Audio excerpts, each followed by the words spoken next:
SipOrSpit, is Black luxury a form of radical resistance or capitalist cosplay? Oh, uh, I'm in between. So I'm gonna say sip if we are buying from black-owned brands and we're building legacies and we're Right. actually being intentional about the ways that we grow to acquire what we understand as luxury, right? Or products or byproducts of success. I think it's a spit when it's a trap um for us to receive outside validation, for us to put ourselves in a situation that increase our debt or to put that debt on display. um and Yeah. and it makes me think about the difference in what we actually do out here. I be doing a lot of community work, and it makes me think about the Yeah. things that people show up for versus they don't. If you look at it on a larger scale, you know what I'm saying. You had Beyonce's Renaissance era, that promoted some versions of luxury, and then you got Beyonce's her husband Jay Z's financial literacy program that nobody talks about. Beyonce's husband. Her husband, right? I like that. Beyonce's husband. Yeah. Yeah. Yeah. But nobody talks about his financial literacy programs. It's almost like it doesn't even exist, right? Because that means at some I level mean, somebody it got to sit don't down, for somebody some got to pay people. attention, but also that ain't what's propagated because that's not what's popular, right? So if we promote this luxury to you and make you want it, then at some point we'll be able to sell to you, do this like us, and then you can have these things too. Or So I got a question then. I got a question based on that particular example. So is it not fair that you have okay, so you have Beyonce, right? And the whole Renaissance tour, the Renaissance era, right? In the whole black luxury pushing that particular narrative. But then you have her husband, like you said, with his financial literacy programs. So he's giving you a way or a means, right? Or the information to put you on the pathway to actually getting those things. Is that not balanced? Is that not fair to some degree? Or like, it because is is, that but is that it's not the what people are indication of supposed to be us. doing? No, I mean, I get it because for me, I look at it like most of your for-profit corporations or your major corporation got a nonprofit arm, right? Create a problem, Mm, provide a solution, right? The Hegelian dialect, and it exists so deeply rooted in our corporate setup. But I think it actually speaks to where we are as a people, right? In terms of the things that actually okay. move us, and the aesthetic moves us more than the education. That's where the struggle comes in, right? Because we'll do what it takes to look the part, but not do the work that it takes to actually assume the part.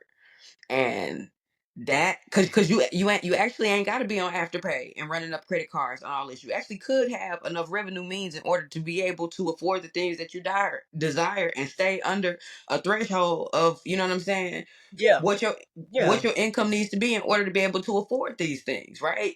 You don't have to do the fake it till you make it. And so for me, it's how we are hot and ready culture, right? We want everything instantaneous. So if I can just Right do this now. and have the appearance, why do I want to go to your class? I don't want to go through your program. I really just want this bag in my hand right now. I really want just somebody to give it to me. Yeah. No, you make a very good point though. And even when it comes to like the means, right? Or even with the look itself, right? I don't really buy no designer, right? And it's not even necessarily that I can't afford it, but I feel like I'm not gonna say I feel like I can't afford it. I feel like I'm gonna say this. So when I was in the military, right? Because I know you got some other examples, but so when I was in the military, I would see people who were literally like E2, E3. We talking about lower rank. I'm using, pay grades versus actual ranks because everybody in branches is something different. I don't know, your airmen and senior airmen and whatever versus your fuzzies, your PFCs and all that other stuff, right? But when I was in the military, I would see like lower ranking people. We're talking about, fresh 19, 20-year-olds, maybe 21, depending on what time, how old they were when they enlisted, right? But I know how much money you make and you live in the barracks, right? And keep in mind, military income is public information. You can literally hop on any military pay calculator if you didn't know that, right? So if you got a spouse or you dating somebody in the military, you know how much money they make, too easy, right? Anyway, um, and I would see them with like, Gucci belts, Gucci slides. Some of them be like legitimate hype beasts and they want the designer. And I'm looking at my own pockets like I make twice as much money as you do. Mm. What's going on here? And so, and I actually had a conversation with my wife about that one time when them Alexander McQueen shoes was jumping and Mm. everybody had a pair. And I'm like, don't get me wrong, because you see, I like shoes. The most expensive pair of shoes I own cost me $400, right? Is that a lot? It's still not Alexander McQueen a lot, but I like Back to the Future. I'll never be able to, I can say never, knock on wood, but I don't think I'll be able to afford a pair of Air Mags for a very long, comfortably afford a pair of Air Mags for a very long time because there's only so many of them made. But I got a pair of self-lacing Nikes in there Mm. with Bluetooth capability, right? So I spent $400 on a shoe with tech in it. Yeah. And so the soul change colors, it lights up. Them air, man, they lit. However, I'm like, that's the most expensive pair of shoes that I've ever bought in my life. And I'm looking at people who I know probably make $1,000 every 2 weeks after taxes with designer. And then but my wife was like, you can still, you know what I'm saying, not have a bunch of money and buy luxury goods if you plan ahead and if you're intentional with how you spend your money. And so it's not necessarily that they're wasting a whole check on a belt or a set of flip-flops or a pair of jeans or whatever the case may be. It's more so that they might actually be setting money aside and maybe have been. Maybe that's something they budget for instead of drinking or clubbing or whatever and going out to eat all the time. They might literally be cool with either cooking their own food or being on noodles and hot pockets for, a week or two out the month and putting that extra money to the side to get the things that they want. And I was just like, okay, that makes sense to me. So like instead of buying something on Klarna or Afterpay or whatever and then paying interest on it, why don't you just instead of getting the item and then paying your little $20 a month or paying, $100 every 2 weeks after the fact, why not just put the money to the side in the beginning Buy and it then, outright. put it in a separate account or do the thing so then you can go get it. You know what I'm saying? Yeah. It could be done if you're intent, but that takes financial literacy though. And I guess that's kind of, it's a full circle moment. So I got you. Any other examples? Any other examples? Well, when you said that, it actually made me start thinking about how when you ain't had nothing and you get used to living with nothing, whether like there's two directions you can go, right? Either you start spending Mhm. more to accommodate what you have more now, or Yeah. you keep Yeah. living below your means and then you stack more. Um, and it was a interview that Saweetie did about eating ramen noodles with truffle oil now, right? Like like I'm not giving up my ramen, right? All the things I used to do, I still like to do, but also it got a slight upgrade to it now. Now I got a little money. You know what I'm saying? I hate to be that person, right? I ain't no hater, and I like Sweetie. She eat like a fucking raccoon, and I don't understand it. I don't understand that diet is trash. That Yeah. shit that we she had that McDonald's meal and all. Boy, I don't get insides. Ooh, No, like sludge moving. I don't understand it. because it costs to be poor, right? And I would think that the only reason folks eat that is because they can't afford better. And now we at a place where even when you can afford better, it's like, nah, I'll still pick that. Give me the spam, fry me some bologna. You know, I'm just going down the list of struggle Yeah, meals that come to mind, but yeah, yeah. it's that You piece. still eat some Vienna sausage on occasion. Yep, you know what I'm saying. Only be looking at me like it's blasphemous, but hey, every once in a while I go I buy me a can. No But that's a bullshit. real conversation though No shame. I about got about levels of luxury, and also does luxury just necessarily mean certain name brands, right? Can it actually mean other things that are better for you? Can it mean a healthy meal? Right? Can it mean Yeah, some other form of that's softness luxury or for me. rest or something else that's not actually material? Um Cause yeah, Yeah, that material wise, we gonna spend that money whether we spend it with each other or whether we spend it with somebody else. And I say that just thinking about, yeah. when the holidays get here, we gonna spend crazy. Whether we spending Black Friday, whether we spending Buy Black campaign, whether it's we trying to catch all the electronics before they go off sale, cause we don't know when it's gonna be that cheap again, or whatever the case. Tell me if I'm tripping real quick then, because you brought up the whole buy black and then the buy black campaigns, and then plus, like you said, Black Friday, and we do spend a shit ton of money. The rhetoric in the black community about the black dollar and the circulation of the black dollar, I think I'd be irrationally angry having those conversations, right? Mm, Or more so irritated because I do still think the focus is on spending because we always talk about how it circulates, so many times before going outside of our community. So the answer for a lot of people is to buy from your neighbors. I'm with that. I'm cool with the trading, with the trading and bartering for services. There being an exchange between your people or spending for real, like cold hard cash with your people. However, circulating that same, what is it? They say it's 40 trillion or something like that, or however many trillion, I don't know, some trillions, six right. trillion or something. And so circulating that same money between us it doesn't change our situation. It just might change how that same amount is divvied up, right? So if I got $100, right, and you got $100, and it's like, okay, we're just gonna spend our $100 with each other. We swap it. We don't gain anything. And I think the focus, unfortunately, should be, I want to use the word siphoning dollars from outsiders, but the goal should be, I wouldn't say honestly, consuming a little bit less, still buy from your people when you have to buy.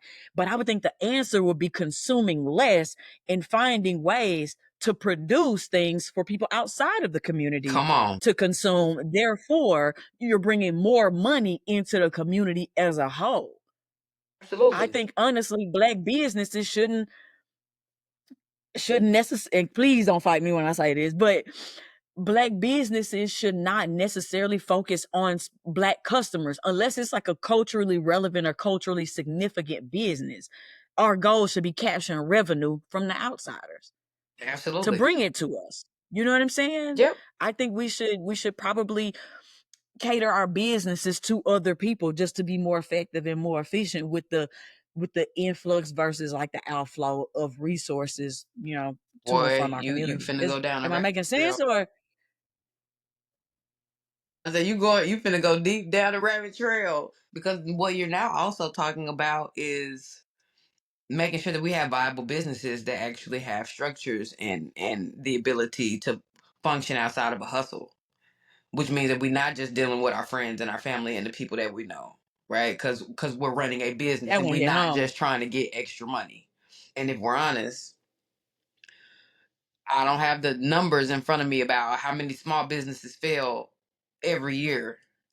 Um, but it's pretty high in But terms of viability. And so you have that piece, definitely. but then you also have the piece where even if we go and we get some more money from some other people, do we have unified goals and things that we're going to invest in as a unit in order to continue to build and expand our community? So, like the individualism that comes with this, I think is another piece that actually keeps us from being able to see a larger impact when we do circulate our dollars. Because even if we decide we're gonna keep all our dollars in black businesses, black community, et cetera, if we still function like individuals, once that money has Yeah. been circulated and reclaimed, everybody's still gonna do their own thing, right? It still doesn't Yep. translate Yep. or convert into something better for our people as a whole. And I think that's the part that we got to hunker down on, because what we really need to do ain't gonna cost us no money, and that's figure out how we gonna get along.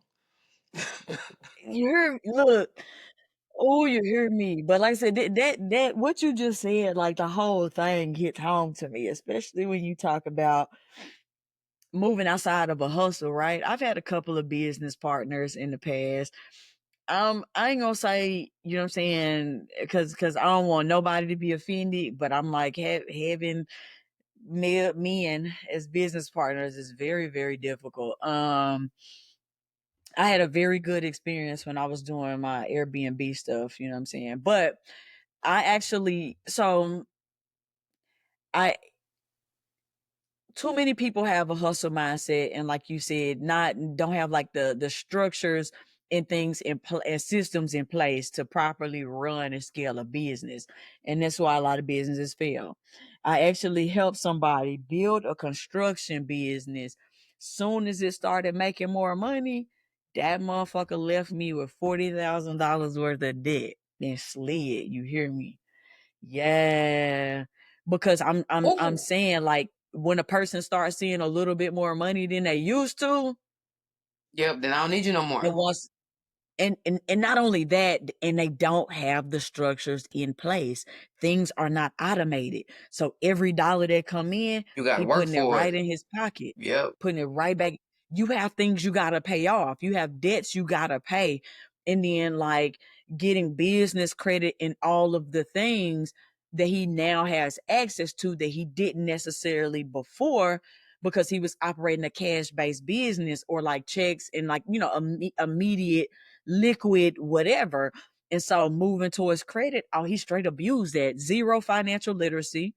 And so the issue wasn't even necessarily that he didn't, it's construction. He had a business he could scale.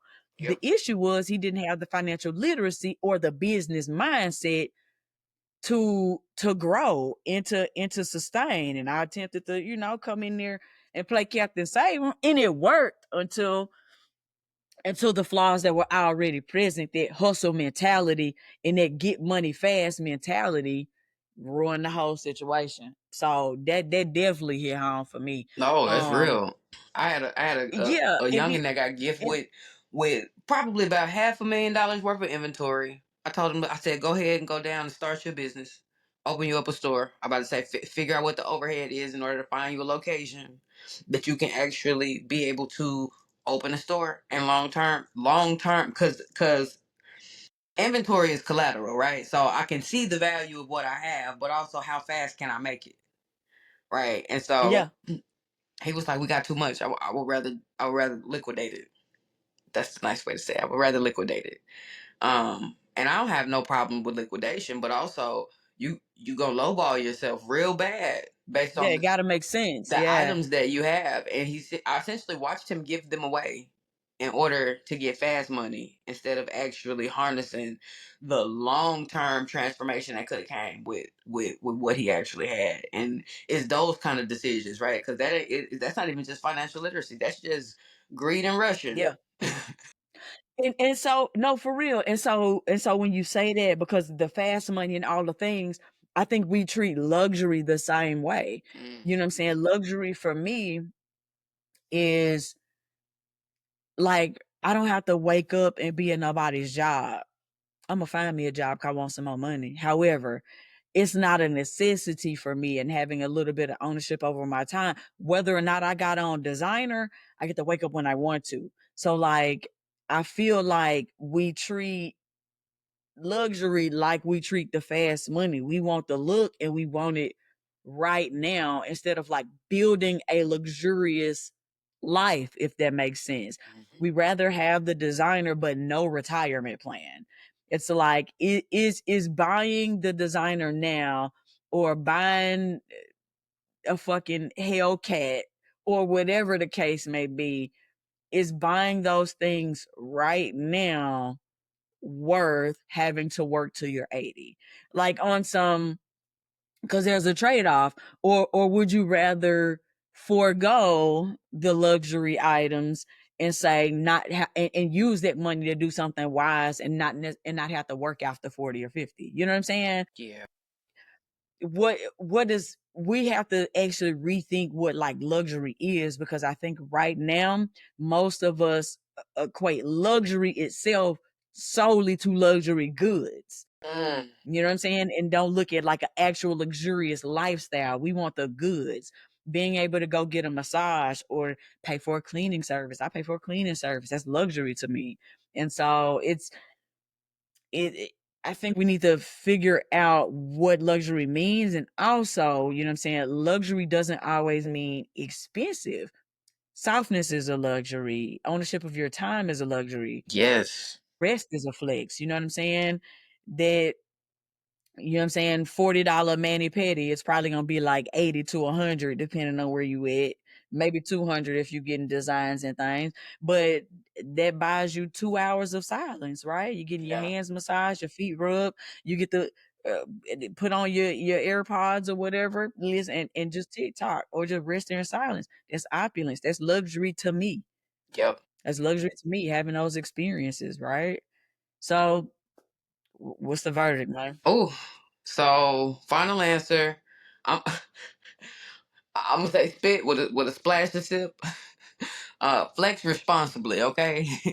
And I say Period. flex responsibly because please don't be out here getting yourself in debt and putting yourself in bad situations in order to look good for somebody else. Um, Make sure you're actually accomplishing luxury by your means and your definition, right? Yeah. No, for real. And then, luxury without literacy is just performative poverty. You know Oh, what I'm saying? Like what they say, the peanut gallery. You know what I'm saying? You literally just out here on the chitlin circuit performing period. with no return on investment.